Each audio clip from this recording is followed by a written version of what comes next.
Just a quick follow-up. I did get the rear sight removed, and I went ahead and removed the front sight. Mounted the scope. I've got the scope as far forward as I can get in this mount without interfering with the loading area, which is here. So this is a single shot. There is no magazine. So once you cycle the bolt, you're going to have to manually drop a pellet in here and then close the bolt to actually feed it into the chamber. And being that you need to have that clearance, it's actually not bad height-wise. I like to keep my scope as close to the barrel as possible. I probably could have gone with a medium, but I'm glad I went with a high. I can do quite well with this. The only downside is it's about an inch too far to the rear, and I can't move it any farther forward until, without interfering with the loading area. So what I'm going to have to probably do is either get a set of offset rings, because the front, as you may or may not be able to see here, the area right here for the front mount is actually going to be here, and if I move it forward an inch, it's going to be really close to getting onto the tube. I'll have plenty of room to actually do the rear ring, but it just doesn't shoulder right. And the best way to adjust your scopes is to get everything mounted snug. Don't over tighten anything ever, and you want to bring it up to your shoulder. And first thing that I noticed, that there's not enough height on the cheek piece, so I have to, whenever I bring it up, I have to move to get onto it, and then my natural eye position should be here. I'm having to move back to find it, and these glasses don't help, so I actually have to be back here instead of here. So there's about an inch difference of where I need to have the scope mounted. So for now, it'll be fine. I'll just make do. I'm going to be shooting from a bench rest, not really a total bench rest, but I'm going to be on a bench. It's going to be sitting, and there is no provision for mounting a bipod. It's really not a bad looking piece of wood. So I almost hate to drill into it, but I'm going to go ahead and drill into it and put a sling stud in, and then what I'll do is use that sling stud as a place to mount the bipod. Currently, I've only got one decent bipod, and it's currently mounted to my Precision AR, so I'll have to take it off of there. It's one screw to loosen it up and tighten it up, but I'm going to say overall, I've got the mount on. This is a nice looking mount. It's pretty rigid. The whole air rifle itself feels pretty damn solid. It's got some good weight to it. The wood's not bad looking. It's not like it's an exotic piece of Turkish walnut, but all in all, pretty happy with it. The finish is good overall.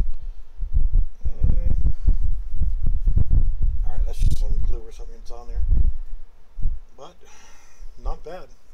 And the way these things come apart is you take this screw out completely, you move your safety to the center position, and then use a punch to actually drive it out from this side. What I'll probably end up doing is, for the sake of, I'm going to end up making a full custom stock for this, just because I like doing things like that. But short term, some of the other rifles that use this same trigger pack, there's Benjamin models, a lot of the Chinese companies that produce these air guns, they use the same trigger, and well, that's okay because it's a decent trigger. I can do this, knock the safety out, take the screw out, pull this thing out of the stock, take two screws loose, take that trigger pack off, and put on a adjustable two-stage trigger from another rifle. So I have options for upgrading the trigger system on it. So that's not a bad thing. The adjustable triggers, you can get them down into the 1 pound range. So really, really nice triggers. This is a cock-on close system. So what that means is whenever you open it, it's fine, and then you have your tension on close. So that's not bad. It's not hard to do.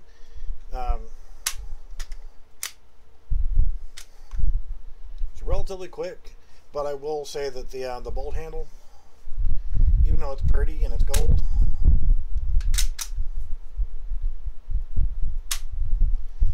probably do a custom trigger mod myself and make this into a two-stage trigger, or sort of the Hashimoto method, lighten up the overall trigger pull.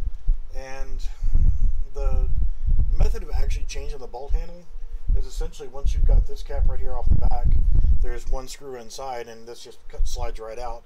You slide the new one in. So what I may do is actually get a go to the hardware store and actually find a bolt that has a shank and then threads with a longer shank on it.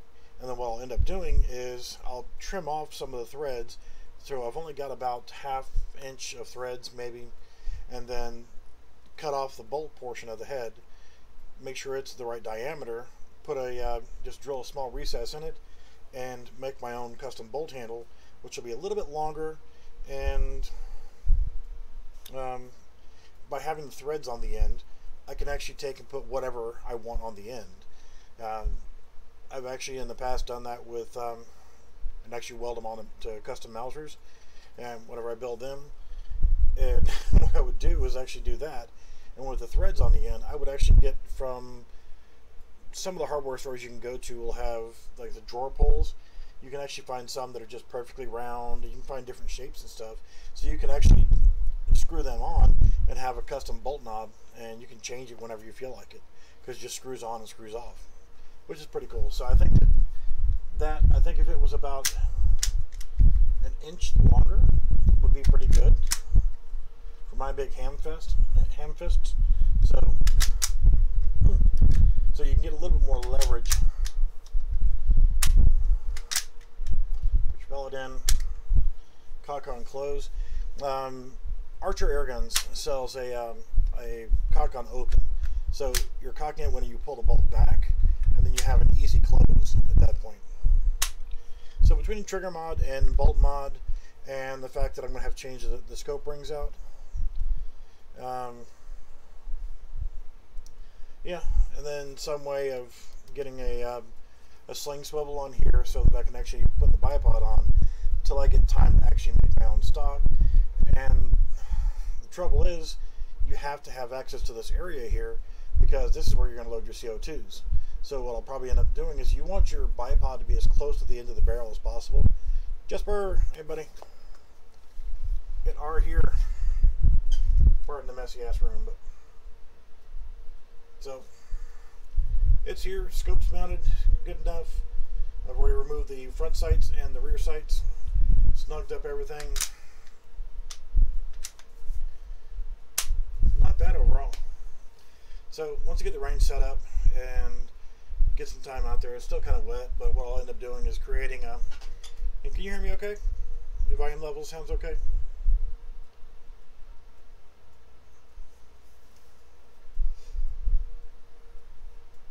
But yeah, I'm pretty satisfied with the quality.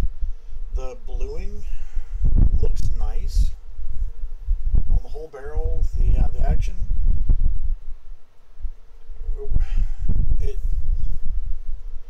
this doesn't, we'll see how it shoots, but I've had a lot of good reviews that I've seen on it, but this doesn't feel like a $99 rifle. Oh yeah, sorry about that.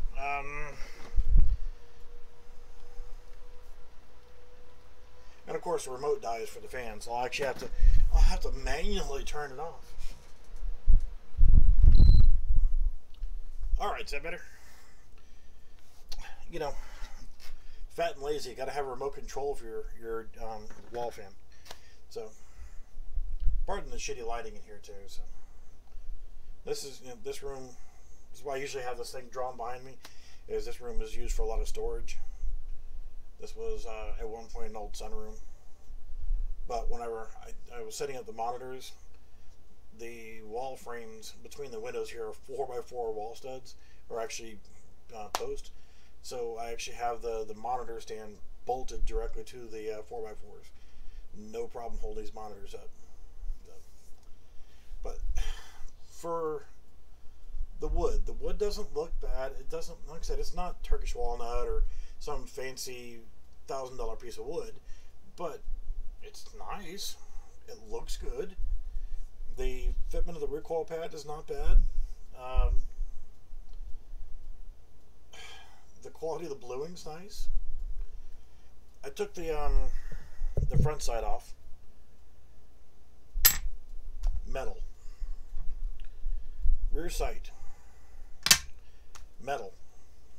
It's a glass desk, so it's going to seem a little loud. Trigger. Metal. Bolt handle.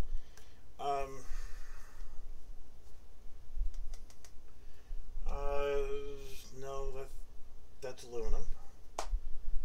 I don't see any plastic junk pieces thrown on in here. In fact, the only thing that I've seen plastic so far has been the fiber optic inserts on the side.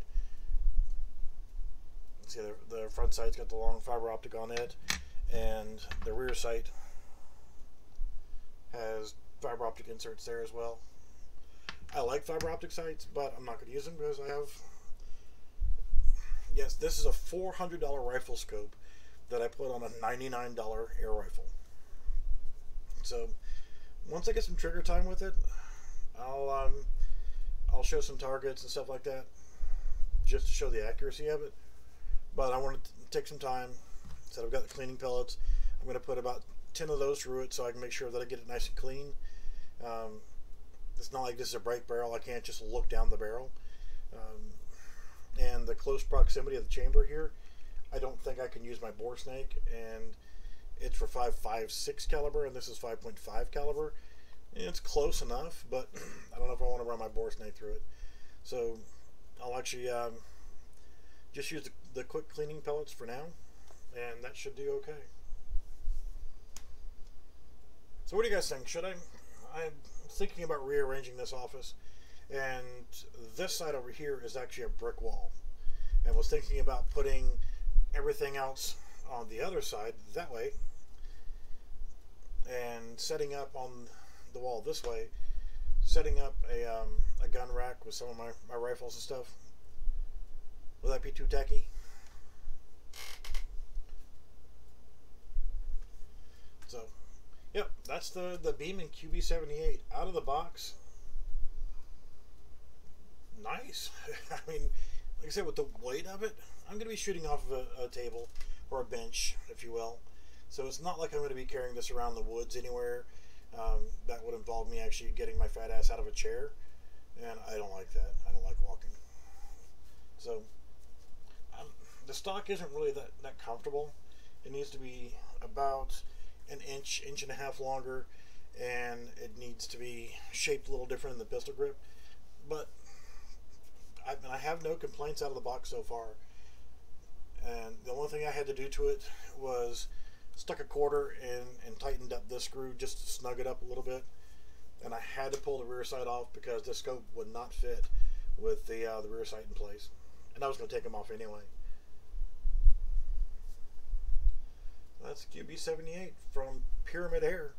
You know, I got 2 days shipping, which took, let's see, that was on Thursday. I ordered on Thursday, Friday, Saturday, Sunday, Monday. So yeah, that's 2 days. That's pretty close. I know what they meant by it was 2 business days, so Friday and then Monday. But yeah, no complaints. So I'm good to go with the rifle itself. I have got to clean up this room. I have a lot of paper that came out of that cardboard box.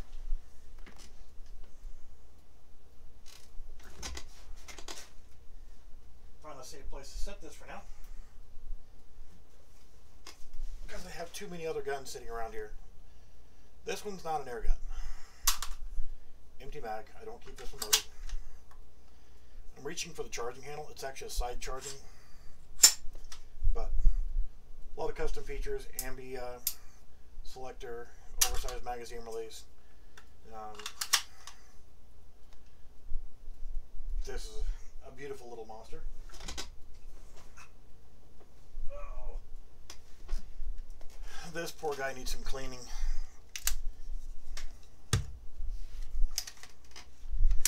It is absolutely covered in dust. I've had it out of the case for a little while.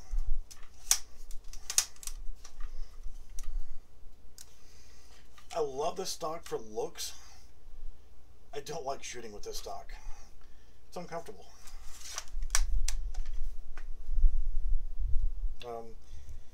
This mag is actually defective, but it's done in OD green to match the furniture. I need to take this thing apart, I mean top to bottom, and clean it. And yes, I have a federal tax stamp for this. I paid the $200, and I waited, believe it or not, whenever I got this many years ago, the wait for an SBR was only about 90 days. Try that now.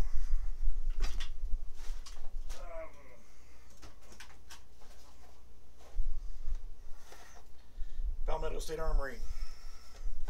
It's a brand new strip lower receiver still sitting in the box. What I'm thinking, since I have several of these laying about, these are AR-15 collapsible buttstocks. This one just happens to be a mag pull. Pretty sure it's mil spec.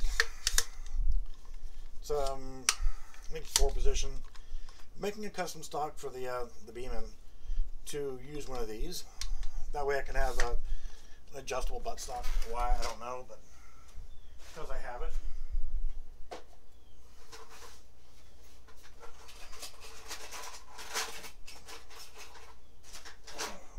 That shooting bag is full of ammo and mags and everything else. And gotta have one of these. Yes, it's a 50 BMG shell from Leupold, but it's actually a bottle opener. Yes, it works. Just because it's one of my concealed carry guns. It's a Springfield XDS 45 4-inch bitone, and finger is off the trigger. It is cocked and locked,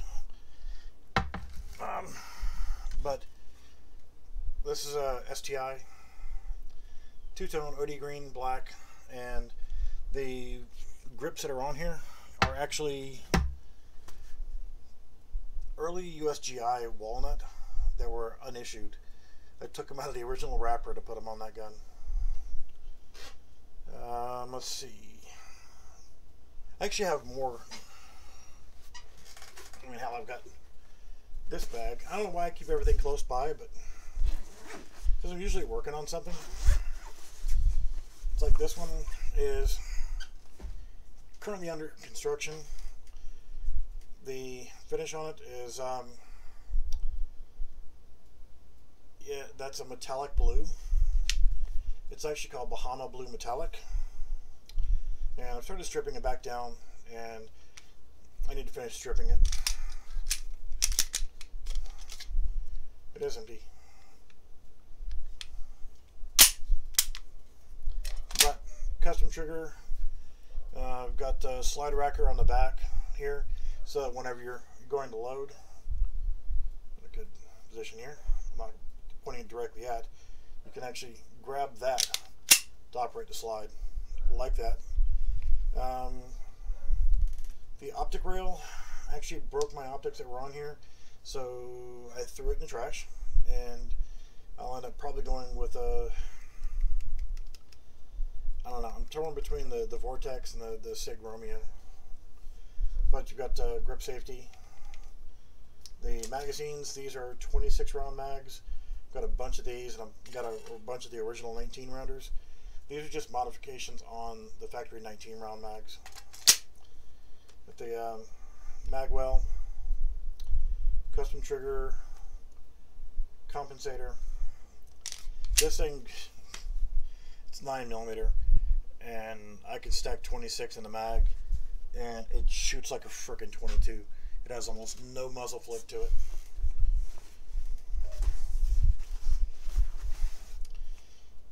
This poor thing needs to get refinished.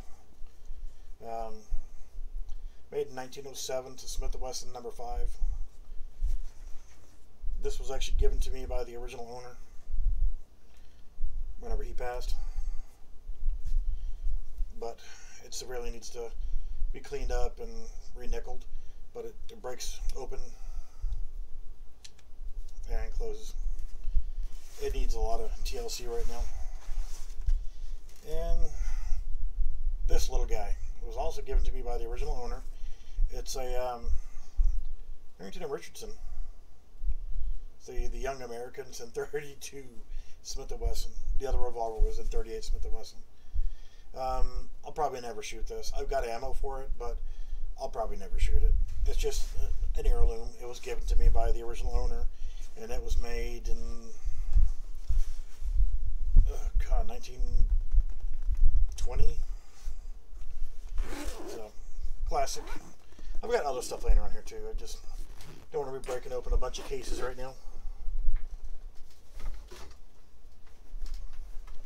Anything in there? No. Yeah, this bag here is good because if I wanted to just carry this for the blue gun, the Smurf gun, it'll actually hold magazines in it. But I've got a rather large Springfield Armory range bag that holds all my AR mags, all my pistol mags, ammo, all kind of stuff. Alright, so I'm going to close out this video. The rifle looks great. It was got from, by the video description, I got it from Pyramyd Air. If you need some information on them, the spelling of it is actually how I put it in there. It's P-Y-R, yeah, whatever. However I spelled it in the video description, or you can get with me on Discord, and I will actually get you a link to it. But I got the air rifle, a 500 pack of Crossman Premier Domed 14.3 grain pellets, the UTG scope mount, which is on the rifle right now, and the quick cleaning pellets, and a 40 pack of CO2 powerlets. The rifle does take 2 of them at a time. However, I feel like a dummy. I was like, well, what if I don't want to use 2? What if I just want to go out there and, you know, I can get about, with 2 powerlets, I can get about 50 shots per air charge. I'm like, okay, that's fine. What if I just want to go out there for a few minutes and dump about 25 rounds downrange, about half of that? How can I use just one of these CO2 powerlets at a time? Is there an adapter I need to run, something of that nature? And then I didn't think about this, and it was actually, I saw it on Archer Airgun's website. If you only want to use 1 powerlet instead of 2, put the full one in and then put an empty one in, and there you go. You're only going to use 1 live powerlet. You'll get the 20-25 shots and you're good to go. But yeah, I didn't really, just totally blew my mind that I was that dumb that I didn't realize it. But yeah, 40 powerlets and 500 pellets should last me for a little bit. What I'll do is I'll load up the 2, since I don't have any empty ones laying around. I'll load up 2 of them, and bikinis. So I'll load up 2, I'll shoot it, have some fun with it, and then I will, at that point, if I decide that I want to shoot only a couple rounds, you know, 25 shots or so, then I could just load 1 powerlet and one full, 1 empty. But all in all, I think this is a really well constructed rifle, and I don't see any junk plastic anywhere on it. Yeah, a little much putting a $400 scope on a $100 rifle, but I got the rifle, the rings, the pellets, the CO2 powerlets and the cleaning pellets, it was $150. If you're wanting to get into air guns, yeah, that's pretty good. So once I actually do some shooting, I'll actually put some pictures up showing the groups, and I'll probably just post those pictures on Discord. So we'll see how the accuracy is. If the accuracy holds up to match the quality of how it looks like it's built, I think this is going to be pretty good, and it's going to be a lot of fun. Being that it's 22 caliber, it's not going to be super high velocity, so that's fine. And the target backstop that I'm going to build is going to be steel, but at first it's just going to be made out of plywood and scrap boards, just to stop the pellets and have somewhere to actually hang targets from. I might shoot some cans, but it's kind of pointless. If this thing shoots with the accuracy that I've seen, you know, shooting at a soda can at 15-20 yards would be boring. I would have to actually shoot something a whole lot smaller. So yeah, I mean, hello. But AR-15, the precision one, and it's sitting in the, well, black case. It's right there, standing up by these cardboard boxes. That one I can actually shoot empty shotgun shells at 100 meters. I can put them up on the berm and shoot those down at 100 meters. So, am I expecting this to shoot like that? No. But am I expecting to have a lot of damn fun? So, I'm going to get off here. I'm still a little bit sore, and it hurts to actually talk, and you guys know I love to freaking hear myself talk. So, the tooth that I had pulled was right here, and my roots are extremely long, so my entire jaw still feels like got kicked by a mule. So this is actually painful to talk right now. Alright guys, thanks for watching, and I'll change the video description on this one a little bit because this was part 2. It was just a quick follow-up. Check in with me on Discord, and said after I get a chance to actually put some rounds down range, I can actually shoot in my backyard. I just need to go ahead and finish building the backstop. I have not felt well enough to actually do it. I should have been able to do it in the 4 days it took for this to get here. But I just don't feel good. So I'll go out there and I'll start looking at it. And I've already measured it out, and I'm thinking, okay, well, I'll just shoot 10 meters. And I'm not thinking 10 meters is roughly 33 feet. And I measured that out, and it's like I can spit that far. So I can actually go to 20, 25, depending on where I set my target backstop. And I just want to make sure the target backstop is good enough. After I fire a few rounds, I know that the sound's not going to be that bad, but I still want to go ahead and build a suppressor for this so I can make it even quieter. And you're talking about the outside diameter is roughly a 1/2 inch. Of course, I'm using a tape measure, you know, to kind of measure it, but yeah, it's just a hair over a 1/2 inch in diameter. I can actually turn this to 1/2 by 28, and tap it 1/2 by 28, which the blue pistol, it's got a 1/2 by 28 thread on it. Standard AR-15 uses 1/2 by 28 thread pitch. So no, I'm not going to put on an AR-15 suppressor on here, or a 22 long rifle suppressor. If I actually manufacture a suppressor, it's going to be a slip-on, which will not be good enough to use on an actual rimfire rifle because it would just blow it to shreds. We're using really thin wall, cheap aluminum, and since there's already a hole that's threaded here on the end of the barrel where the sight was, I'll create a slip-on that will come just to that point right there, just past it. I'll use that as a set screw to actually hold it in place. So it'll just slip over, and I'm contemplating a couple different designs on it. Since I've got a pretty fair amount of barrel length to actually work with, I know you want your suppressor to be on the end of your barrel. I'm trying to move it in the right direction here, so that it actually has room for the baffles and everything to work. However, I want to bring it back a little bit as well, and have the chambers actually come back about 4 inches. and then vent to the rear, so that it's going to help to redirect the air pressure out. But supposedly these things already have a pretty consistent use of the air pressure that it does use, so you don't have as much pressure coming out of the end of the barrel to begin with, which is where you're going to get your sound from. So we'll see. We'll see. Alright guys, thanks for watching. I'm going to close this down again.